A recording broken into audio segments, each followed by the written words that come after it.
Good evening, everyone. My name is Jan Johnson. I'm the Adult Programming and Outreach Librarian here at Manhattan Public Library. We want to welcome you tonight. We've got a very special program to put on for you. And Riley County Genealogical Society, UFM, and Riley County Historical Society have got some really interesting things to tell you about some fabulous ladies who lived here in Riley County. So I will stop talking and let them take it away.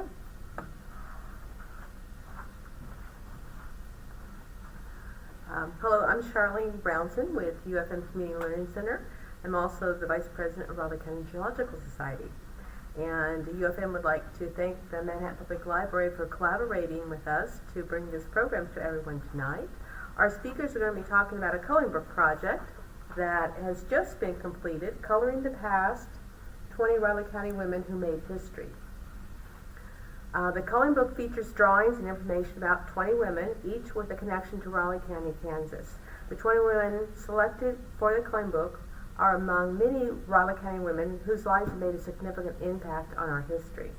The coloring book is published by Raleigh County Genealogical Society and Raleigh County Historical Society to commemorate the 100th anniversary of the adoption of the 19th Amendment to the United States Constitution, which prohibits the states and the federal government from denying the right to vote to citizens of the United States based on gender. For additional information about the women featured in the coloring book, please visit our websites at the Riley County Historical Museum and Genealogical Society, where you'll be able to print the coloring book along with getting more information about the women who are featured in the book. Our first speaker tonight is Hillary Wallen. She's the artist for the drawings, and she'll talk about her research and the goals for her illustrations of the women. Hillary's actually suggested the project after she saw a similar project from the Kansas City Library that they had created. And then we're going to have Cheryl Collins, the director of Raleigh County Historical Museum and Society, and Alana Parker, who serves as a curator of design with Raleigh County Historical Museum. And they'll talk about a few of the women who appear in the coloring book. So I am pleased to welcome up Hillary.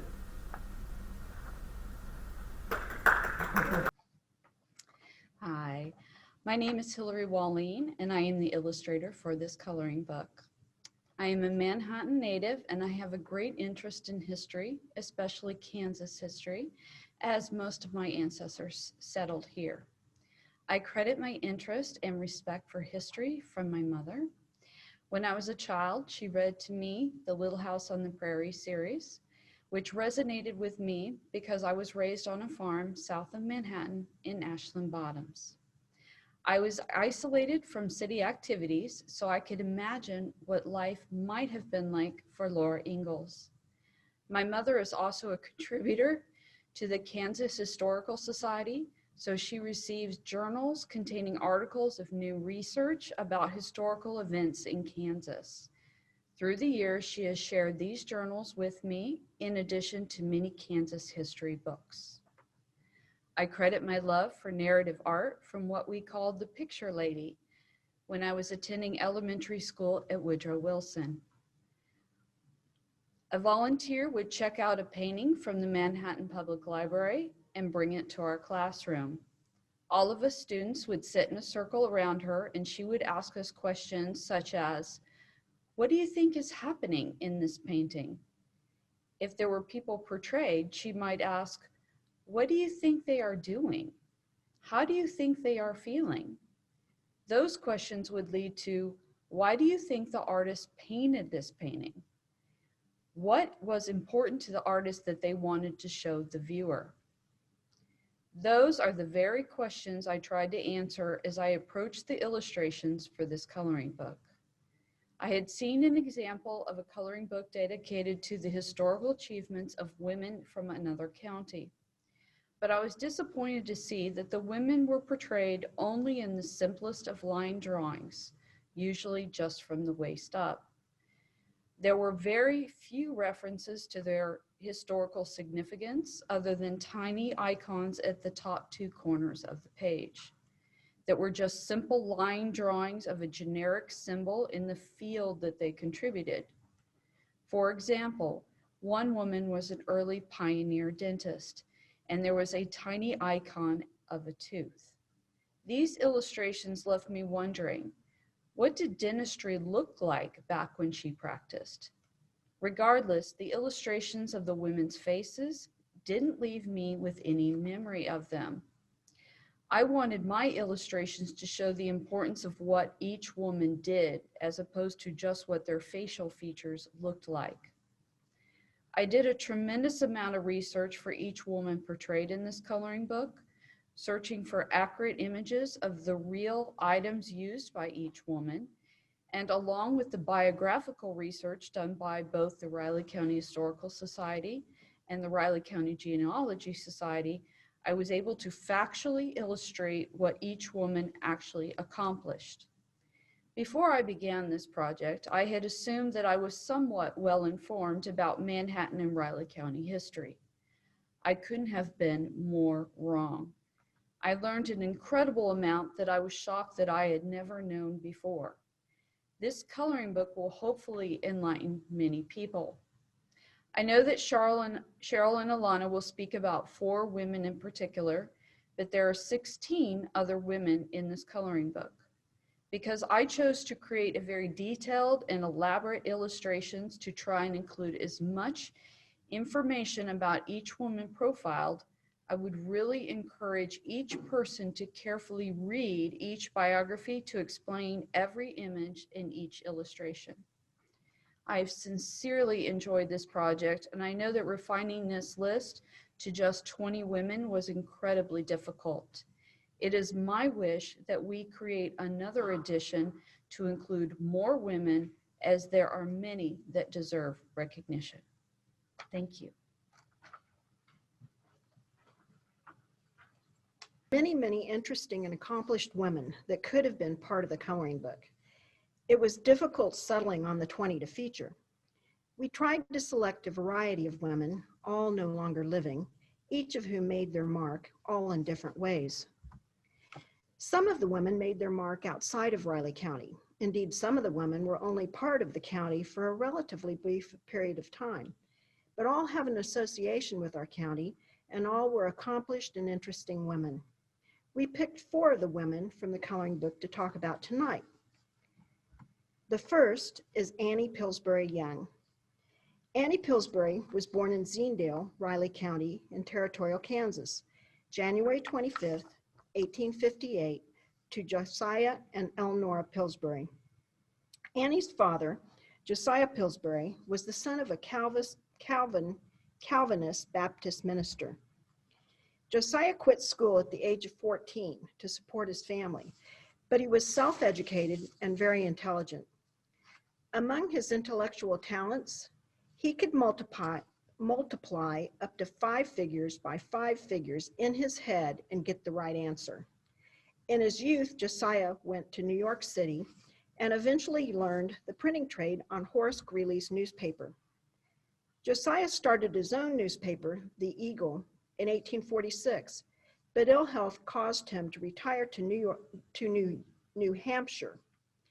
In 1853, he married Frances Elnora Pevier. Their first son was born in 1854, and when the baby was but a few months old, the family moved to Kansas with the Free State New England Immigrant Aid Society and settled at Zendale. And in fact, the area was named Zendale by Pillsbury. Pillsbury Crossing today is their home place. Shortly after coming to Kansas, another son was born, but he did not survive. Josiah was not cut out for the heavy work of farming and seems to have made his living by carpentering, shoemaking, surveying, and odd jobs. Josiah was active in public affairs and served as Justice of the Peace in 1856 and was a member of the Topeka Free State Legislature, as well as the 1858 failed Leavenworth Constitutional Convention. 3 more Pillsbury children were born while they lived on the farm at Zendale, including Annie. In 1862, Josiah was elected Riley County Surveyor, and the family moved to Manhattan. After moving to town, Josiah also began a newspaper, The Independent. An independent it was. Josiah was not shy about voicing unpopular opinion, and he held unconventional religious views. and he absolutely refused to run patent medicine ads, a staple source of income for early newspapers, because patent medicines contained alcohol, and Josiah was an ardent prohibitionist. It was a struggle for the family to stay afloat. Elnora set type and assisted in the newspaper, as well as caring for the home and the children, while Josiah did surveying on the side to make ends meet. The Pillsbury's ends only met occasionally. And then came the best of life and the worst of life. On July 4th, 1868, Elnora Pillsbury gave birth to twins, Elnora and Leonard Francis. On the 15th of July, Elnora died of fever, and 9 days later, her twin babies died. Elnora and her babies were buried together in Manhattan's Sunset Cemetery. After Elnora's death, Josiah sold the paper. In 1869, Josiah was appointed Manhattan's postmaster, which gave the family a steady income. Annie Pillsbury helped at the post office. In 1870, Josiah married Dr. Amarella Steele. She had an eclectic medical degree and was a confirmed spiritualist. She would diagnose her patients by laying on of hands and describing in graphic detail just how horrible their insides looked and what might be done about it. Josiah's son thought Dr. Steele married his father to gain a resting place between her traveling medicine show trips. The marriage did not last, and they divorced in 1874. 5 years later, in 1879, Josiah Pillsbury died. Annie had been serving as his assistant in the post office and was appointed postmaster after his death. She was 21 years old and Manhattan's first female postmaster. Annie successfully ran the post office with an all-woman staff. In June of 1884, the Manhattan Nationalist newspaper reported, Manhattan was electrified Wednesday morning by the receipt of news concerning the vague rumors which had been abroad since Saturday, that our fair postmistress would always be young to us. Mr. James R. Young and Miss Anna J. Pillsbury were married Sunday, June 15th in Lawrence. Annie resigned as postmaster July 31st, 1884. The Youngs built a house at the corner of 8th and Points, where the trust company is today. In 1885, a daughter, Ethel, was born. Son Clifford Cotty Young was born in January of 1887. Sadly, in June of 1887, the Youngs lost their daughter to measles. James R. Young, or Bob as he was called, was a bookkeeper and accountant in Manhattan and Junction City. From 1896 to 1898, he served as Riley County clerk. Bob worked in Kansas City later. Annie kept busy taking care of their son and in community affairs. She was a founding member of the TPM Club in 1895 and founding member and secretary of the Manhattan Library Association, the group that convinced Andrew Carnegie to help build a public library in Manhattan in 1904. The Pillsbury family struck up a friendship with Susan B. Anthony, the suffragist, when Anthony visited Manhattan to lobby for the woman vote. Susan B. Anthony and Annie Pillsbury corresponded. The Riley County Historical Museum has a letter from Susan to Annie currently on exhibit. Annie supported suffrage for women and lived to see Kansas women receive the right to vote in all elections in 1912. In 1910, Annie and Bob Young were divorced. Annie's son, Clifford C. Young, attended Lehigh University and in 1909 went to work at the University of Kansas as a water analyst and continued his education there. Annie moved to Lawrence to be closer to her son, and by at least 1914, she was the house mother at Sigma Nu fraternity. Annie continued as house mother at Sigma Nu until around 1931, when she moved back to Manhattan. In 1936, Pillsbury Viaduct, the bridge across the Kansas River going into Manhattan, was named for her father. Annie's son, Clifford, went on to an important career in public health After his death in 1944, a public health building in Lansing, Michigan was named in his honor. Annie Pillsbury Young died August 9, 1942. She's buried in Manhattan's Sunset Cemetery with her father, mother, ex-husband, son, and daughter. Alana Parker, Riley County Historical Museum Curator of Design, will talk about a couple of other women featured in the coloring book.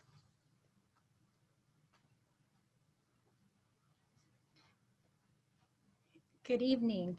As we commemorate the 100th anniversary of the 19th Amendment this year, it is my pleasure to share the incredible stories of two suffragists with Riley County connections who are featured in the coloring book.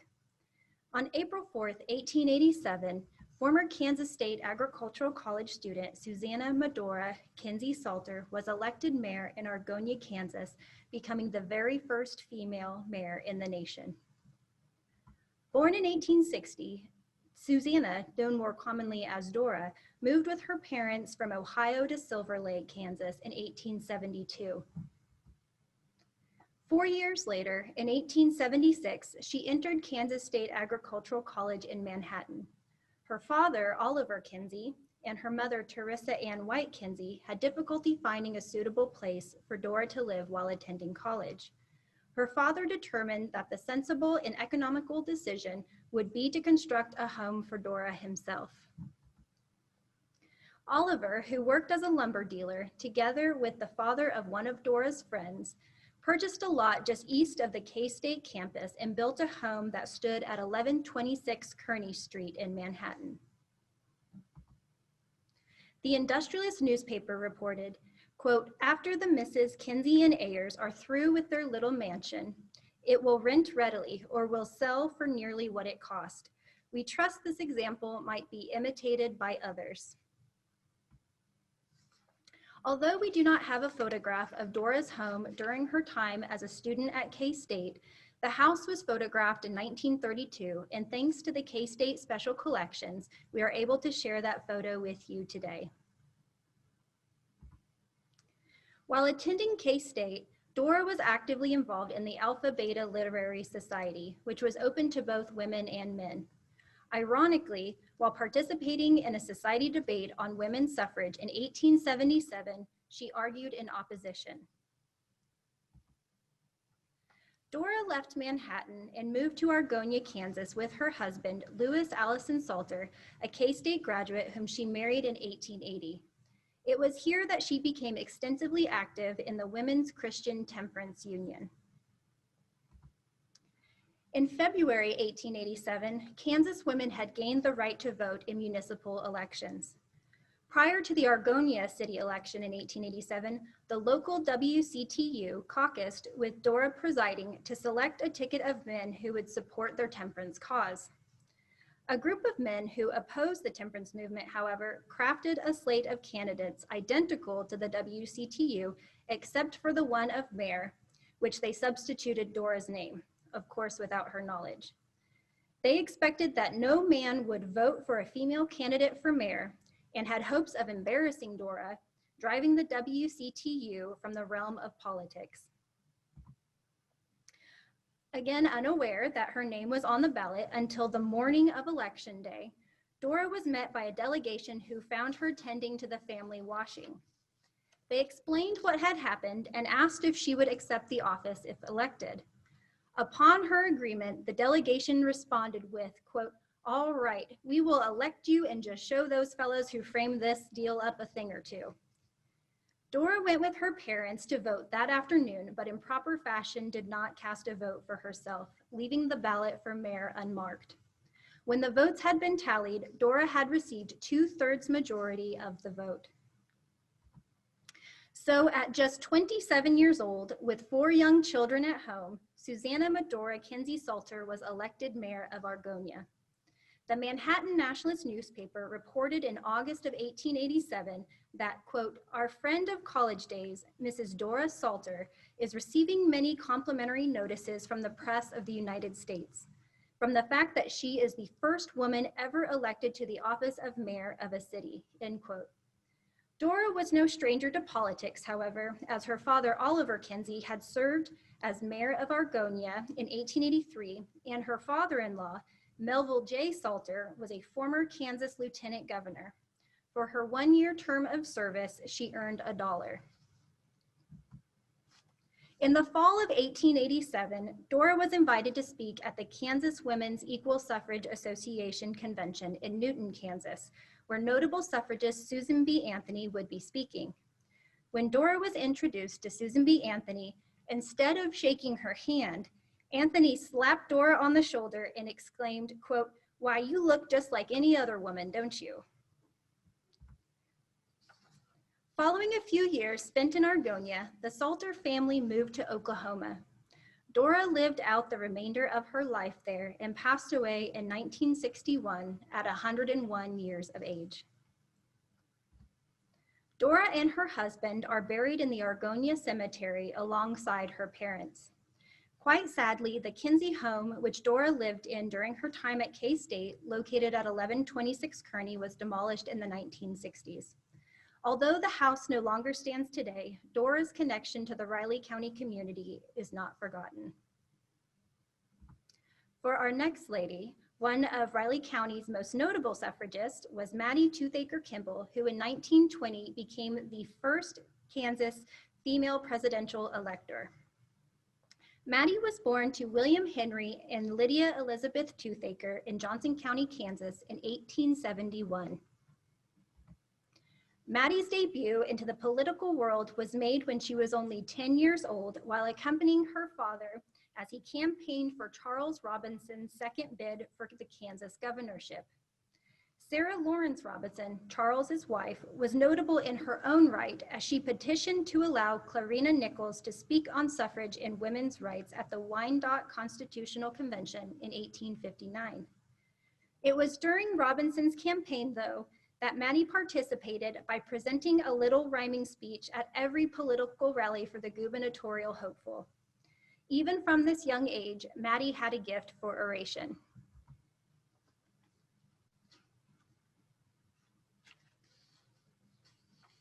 In 1888, Maddie entered Kansas State Agricultural College and was an active member in the Alpha Beta Literary Society, 11 years after Susanna Kinsey Salter's membership. Due to ongoing illness, however, Maddie was forced to resign from college and return to her family home in Kansas City, where she taught school and worked as deputy clerk for Wyandotte County. In 1902, she married Charles Augustus Kimball and returned to Manhattan in 1905, where Charles became a publisher and a justice of the peace. It was upon her return to Manhattan that Maddie became extensively affiliated with a number of women's social clubs, including the Ladies' Library Association and the Domestic Science Club. Her leadership in women's suffrage movement also took center stage. Maddie traveled widely throughout Riley County and the state advocating for women's rights. Leading up to the 1912 election, Maddie participated in a 10-day-long motor parade of suffragists driving across Kansas. The speakers in their decorated automobiles made stops at the Union National Bank corner at 4th Street and Poyntz Avenue in Manhattan and the Main Street in Leonardville, Kansas. Maddie also made her way to Ogden, Zendale, and Randolph in 1911 and 1912 to help the women there organize local suffrage clubs. She held great literary talent and was well known for her numerous short stories and political editorials. In addition to her suffrage activities across Kansas, Maddie was a devoted mother to 2 children. In response to critics who claimed her involvement in politics detracted from the care of her 2 children, Maddie stated, quote, "To be active in politics, I consider a part of my duty as a mother. Politics is closely related to the home and the family, so close in fact that I consider it the duty of every mother to take part in the politics of her state." In 1911, the Sunday Chicago Record Herald, in a discussion of suffrage in Kansas, had the following to say about Maddie. Quote, "Among these workers are some of the brightest women of the West. Mrs. Maddie Toothaker Kimball of Manhattan was the first to report her district organizing and getting ready for the ballot.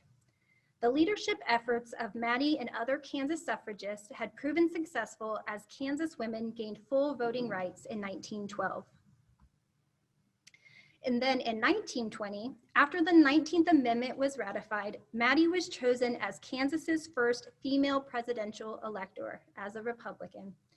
In regard to her nomination, the Manhattan Tribune reported, quote, "For the first time in the history of the state, a woman, Mrs. Kimball, has thrown her hat into the ring and announces herself a candidate for the 5th District of Presidential Elector." So in addition to Maddie's service in the Electoral College, her quite extensive resume includes 5th District President of the Kansas Equal Suffrage Association, founder and first president of the Kansas Council of Women, president on the Kansas Women's Press Association. She was responsible for instigating the recognition of the cottonwood as Kansas's straight tree, 5th District President of the Federation of Women's Clubs, auditor and state president of the Kansas League of Women Voters, president of the Women's Kansas Day Club, and district president of the Kansas Authors Club. So you can see she was a very busy lady. Maddie passed away in 1942 at 70 years old in her home at 1730 Houston Street, which still stands today in Manhattan. She is interred with her husband Charles in Sunset Cemetery, and it was such a joy to visit her grave a few months ago and to find a small suffrage flag planted next to her headstone in honor of her work. So thank you very much. I'll turn it back over to Cheryl.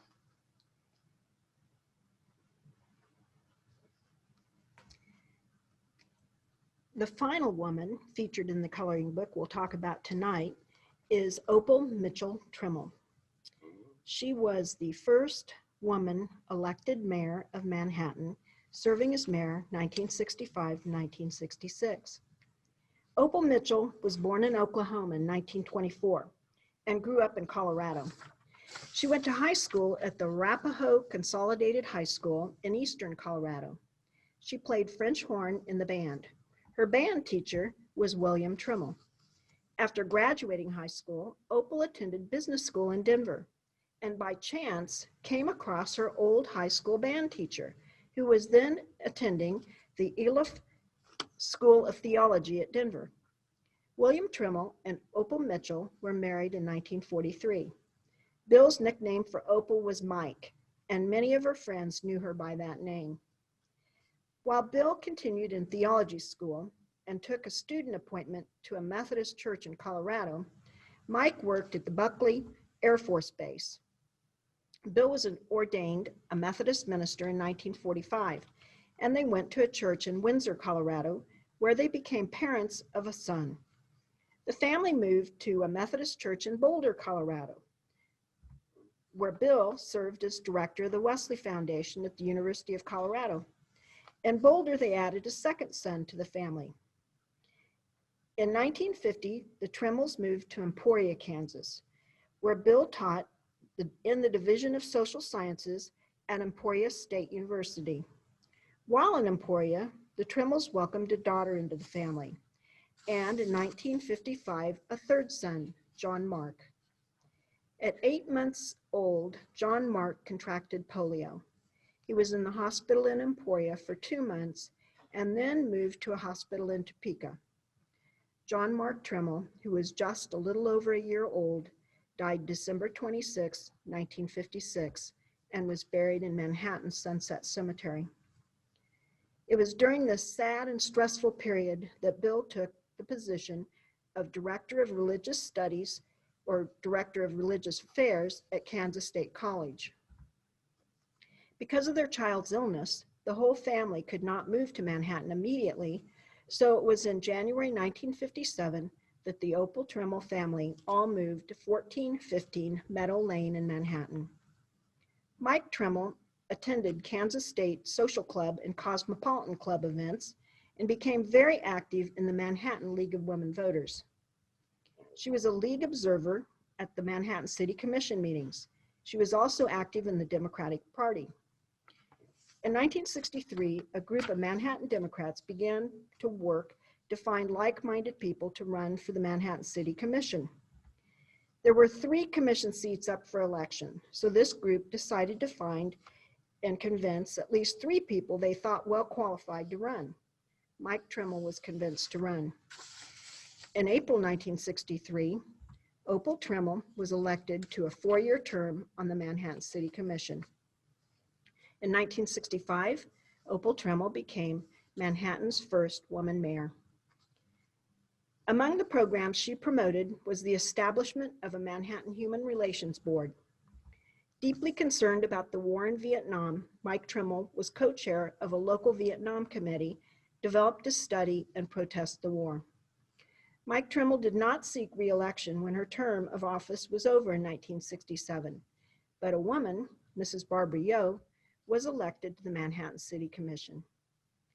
In 1969, Bill Trimmel was offered the chance to begin a new program at a new university and took the position of chairman of the program of religious studies at the University of South Florida.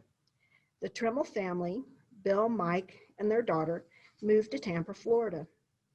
After moving to Florida, Mike was very active in its local American Civil Liberties Union and worked on her investments.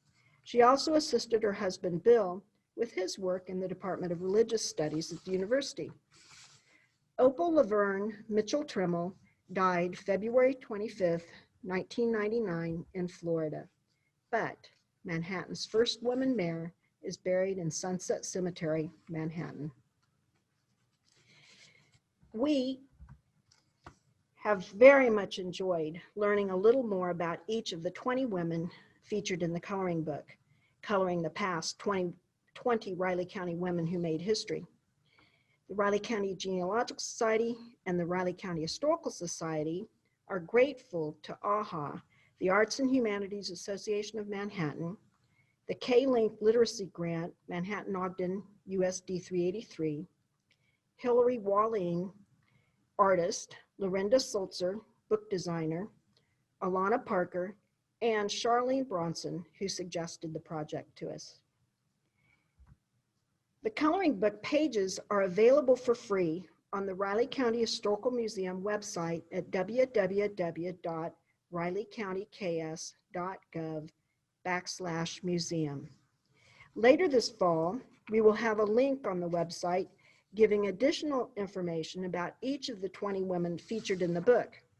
And soon, we will have the coloring book available for purchase if you would like it in book form. So check back on our website and we'll have more information there soon. Thank you very much to the Manhattan Public Library and UFM for sponsoring this program tonight. And thank you for your interest in and support of Riley County history.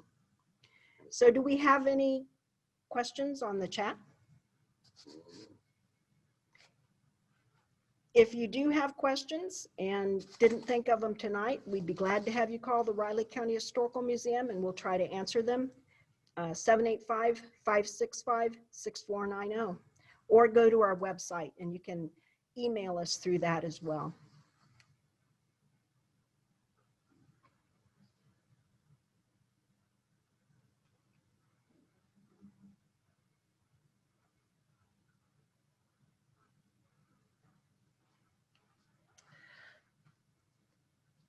All right, do we have any questions? Anybody have anything yet?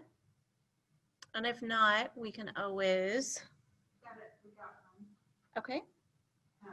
Did Mike participate in politics in Florida? My impression, and one of the main ways that I got information about her life, her husband, Bill Trimmel, wrote a biography, or an autobiography, I should say, and talked about their life together. And my impression was that she really did not get deeply involved in politics when she went to Florida, that she had she had maybe done enough of that for a while. Other questions? There's another one about Mike. Did Mike have opposition when running for mayor in Manhattan or being mayor? Oh, were people against it, I think is what they're asking. As you saw from the headline from the paper, she and the other candidate, which was among the three who were running kind of as a slate, defeated two incumbents. So their candidacy was a little controversial. I mean, it was shaking things up. But I believe that the mayorship is awarded based on your total vote receipt. So I think that that was in place at the time that Mike Trimmel became mayor, and it was based on the vote you received. Someone wanted to know why Mrs. Salter only served for 1 year. Please repeat the question. So the question was why Mrs. Salter only served for 1 year. And I will let Alana address that. She is actually pressed about that with the community. She, of course, had 4 young children at the time, and she decided that after her term that was good. She had done her service and did not pursue any time in public office after that. But she did follow, of course, becoming 101 years old. She did, you can read in the newspapers, as Cheryl said, and find out a lot about these individuals' lives, and especially for Susanna Salter. Her life was documented in the newspaper celebrating her 70th birthday, 80th birthday, and she was still following politics at the time. But that was a personal decision for her that she wanted to step back from politics as far as serving in office, because she did go on to she actually had 9 children total. So she was a very busy lady in that regard. So thank you. Any other questions?